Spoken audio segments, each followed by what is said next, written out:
Les amis, Xavi est parti, Hansi Flick est arrivé, la finale de Ligue des Champions s'est jouée. Je pense qu'on a tous un peu pris du recul sur cette saison du Barça. Il est temps de dresser son bilan.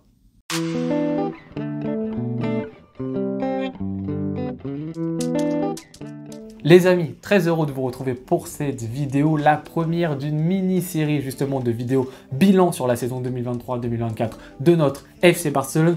Vous allez le voir, il y aura plusieurs thématiques différentes, on va aborder plusieurs points. Le premier d'entre eux, c'est un bilan global de la saison de notre club, mettre dans la conclusion une note à notre équipe du Barça sur cette année 2023-2024. Ça commence en posant le contexte. Bien évidemment les amis, on est obligé de poser le contexte avant de dresser un bilan parce que ça a un rapport, ça a un lien. On ne peut pas dresser le même bilan quand on parle du Barça Prime que quand on parle du Barça actuel. Ce n'est pas possible. Et justement, ce Barça arrive sur cette saison 2023-2024 en étant champion en titre d'Espagne. Nous avons remporté la Liga l'année précédente avec une certaine avance sur le Real Madrid. Malheureusement, le gros bémol, ça a été ce qui s'est passé en Europe. Élimination en phase de poule de la Ligue des Champions et en Europa League, c'était pas trop ça non plus. Donc on était un petit peu mitigé sur le bilan de l'année dernière. Cette année, on se dit, on a à peu près le même effectif. Donc sur la scène nationale, on peut garder à peu près le même niveau. Et l'objectif principal à côté, ça va être de redorer le blason sur la scène européenne. Tout d'abord, sortir des poules, ça nous ferait plaisir. Et ensuite, en fonction de l'adversaire sur lequel on tombera, avoir de bons résultats, mais surtout montrer une bonne image en Europe. Ça, c'est le postulat de départ, mais qui selon moi est un petit peu erroné, voire beaucoup erroné, dans le sens où non, nous n'avons pas quasiment le même effectif.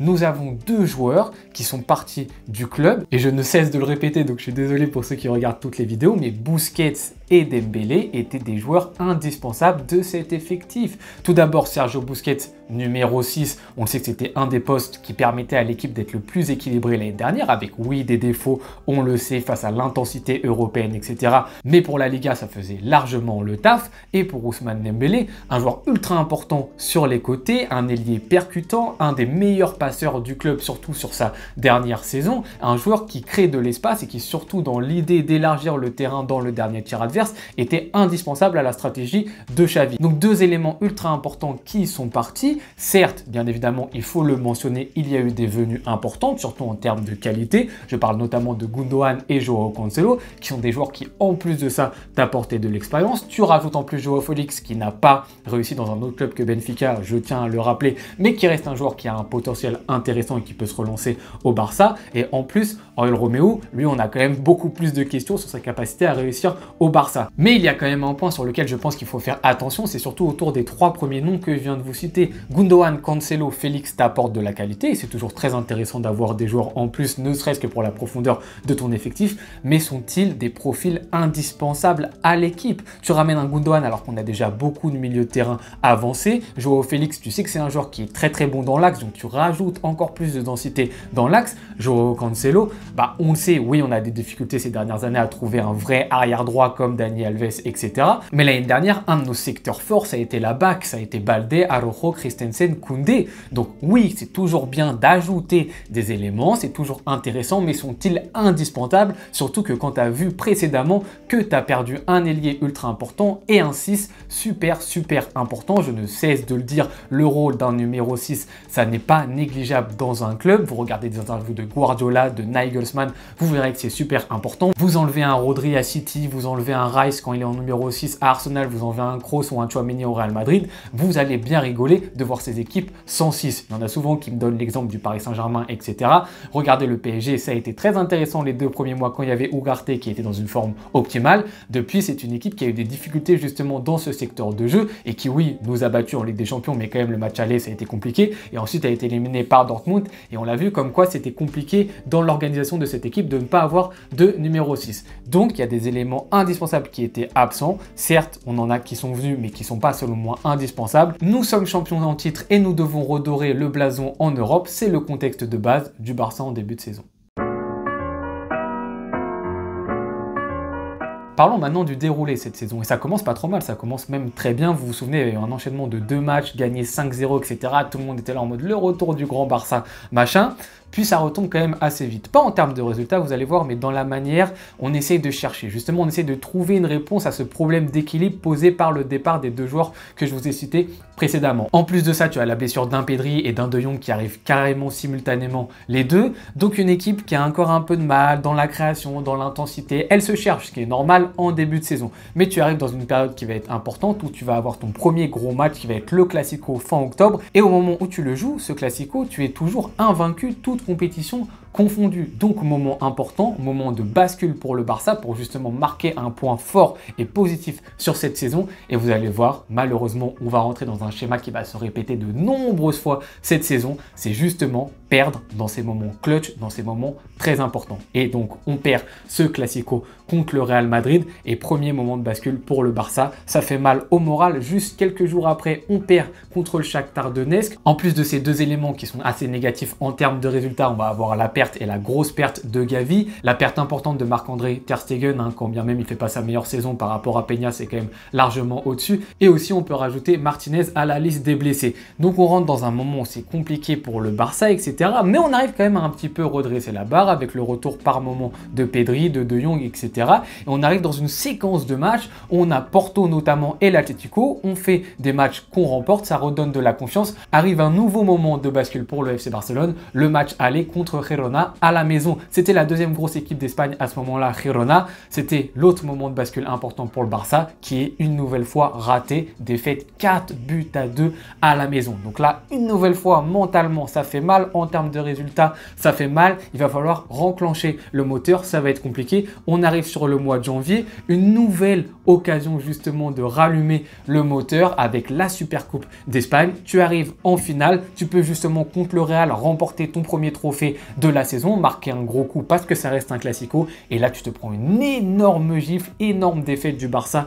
4-1. Une nouvelle fois, déclic, changement raté par le FC Barcelone qui aurait pu changer le destin de sa saison à ce moment-là. Tu arrives également ensuite sur la Coupe du Roi, saison et séquence un peu compliquée dans des matchs contre des équipes très inférieures où ça joue pas très bien, puis élimination contre Bilbao avec également l'enchaînement de blessures importantes que vont être la blessure de Baldé, une blessure de Rafinha, Christensen un peu à droite à gauche, Martinez une nouvelle fois. La seule mini chose positive de cette séquence, c'est justement l'avènement d'un Lamine Yamal et aussi l'apparition d'un Koubarsi qui va prendre une place de titulaire dans cette équipe. Deux joueurs qui vont montrer vraiment beaucoup de potentiel et de belles choses pour le Barça. Mais hormis ça, c'est quand même très compliqué. Mais il va y avoir un moment de bascule positif pour le FC Barcelone, c'est ce match en début février contre Alaves. Pourquoi un moment de bascule? Parce que Xavi a enfin trouvé son numéro 6. Numéro 6 entre guillemets parce que ça n'est qu'un pansement. Il ne pouvait pas faire mieux par rapport à ce qu'il avait fait avant. Il trouve Christensen en numéro 6. Ça nous apporte un certain équilibre. On retrouve une certaine forme.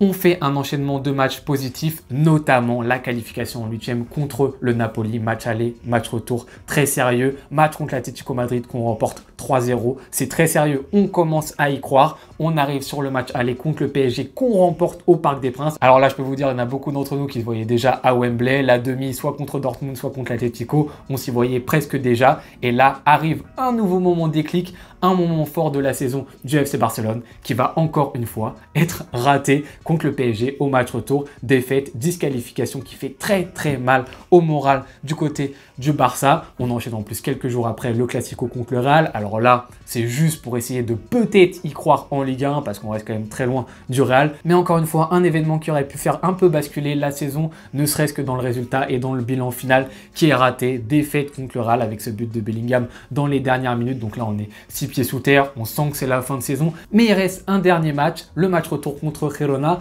pour laver l'affront justement du match aller. C'est un match qu'on va perdre également une nouvelle fois, 4-2. Donc l'honneur ne sera pas sauvé. Et sur la fin de saison, quand même, il faut le noter, un enchaînement de victoires qui te permet de passer sur la toute fin de saison devant Girona au classement et donc de finir deuxième de cette Liga.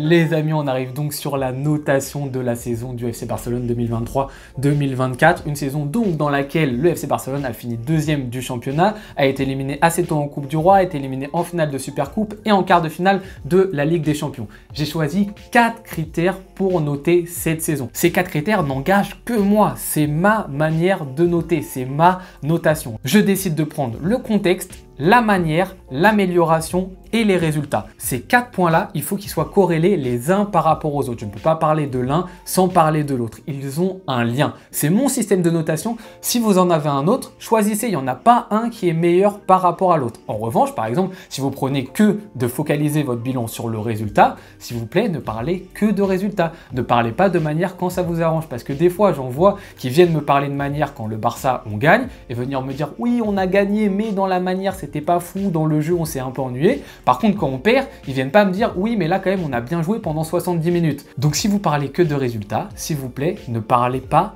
de manière, parlez que du résultat. Donc moi, le premier de mes critères, ça va être donc le contexte. On l'a dit, contexte difficile, contexte d'un club en crise qui n'a utilisé que 3,5 millions cet été sur le mercato, qui a perdu 2 joueurs très importants dans son équilibre, etc. Qui certes a pris des joueurs qui ramenaient une qualité, mais qui selon moi n'étaient pas indispensables. Et en plus de ça, tu rajoutes énormément de blessures cette saison, et pas que des blessures qui durent toute la saison, hein. Donc il y a eu quand même Baldé et Gavi qui sont des très grosses blessures, mais beaucoup de blessures de 1 mois, 2 mois, De Jong, Pedri, Martinez, etc. Ça fait mal pour justement essayer d'avoir une certaine forme de continuité. Donc ce contexte pour moi est quand même calamiteux. C'est pour cette raison que je donne une note de 4 sur 5 à ce contexte. Bien évidemment, hein, l'idée est de mettre une notation haute si le contexte est catastrophique. Passons maintenant au deuxième critère de notation, la manière. Et la manière, il faut l'aborder dans la victoire comme dans la défaite. Tout d'abord dans les victoires. On est totalement, je pense, tous conscients qu'il y a des matchs qu'on a gagnés qui n'étaient pas fameux. J'ai en tête des matchs contre Porto, j'ai en tête des matchs en Liga où c'était quand même un peu mollasson, dans l'intensité on se regardait un peu jouer, ça a un peu mis du temps avant de se lancer.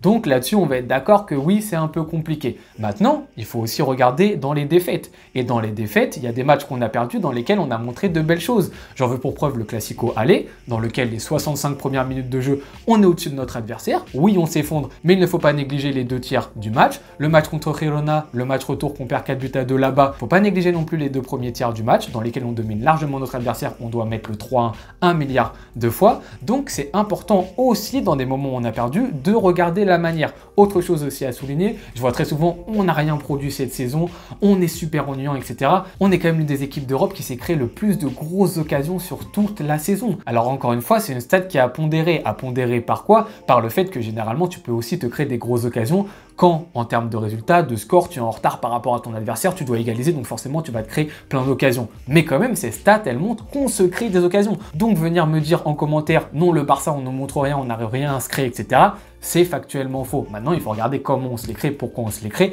mais me dire ça, les stats montrent que ce n'est pas correct. Donc pour ma notation, en termes de manière, et en prenant bien évidemment en considération les autres éléments de cette notation, je vais mettre un 3 sur 5. Avant-dernier critère, les amis, l'amélioration. Et force est de constater qu'on n'a pas eu le même Barça en septembre-octobre qu'on a eu dans notre version Prime qui était en avril juste avant le match retour contre le Paris Saint-Germain. Il y a une amélioration qui est flagrante. Tout d'abord par rapport au numéro 6. Tu as un Barça qui était en recherche justement d'un équilibre, trouver la solution de comment on va faire sans Busquets. Et tu as un Xavi qui a essayé de chercher. Il a essayé de mettre De Jong tout seul, essayé de mettre Roméo tout seul, il a essayé de mettre De Jong Gavi, il a essayé de mettre De Jong Pedri, il a essayé de mettre De Jong Gundogan.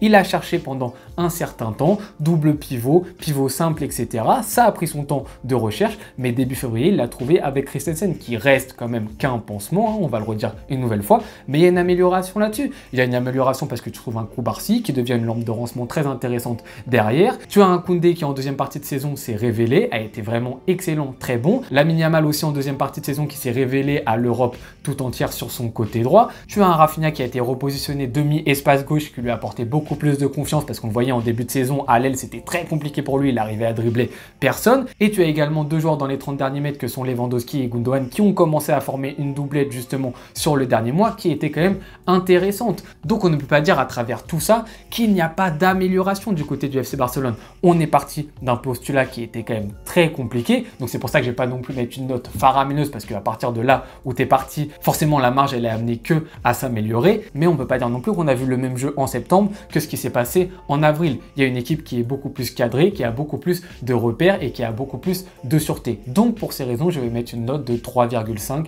sur l'amélioration de l'équipe cette année. Les amis, dernière rubrique de cette notation, les résultats. À prendre en considération une nouvelle fois avec ce qui nous entoure, donc club en crise, etc.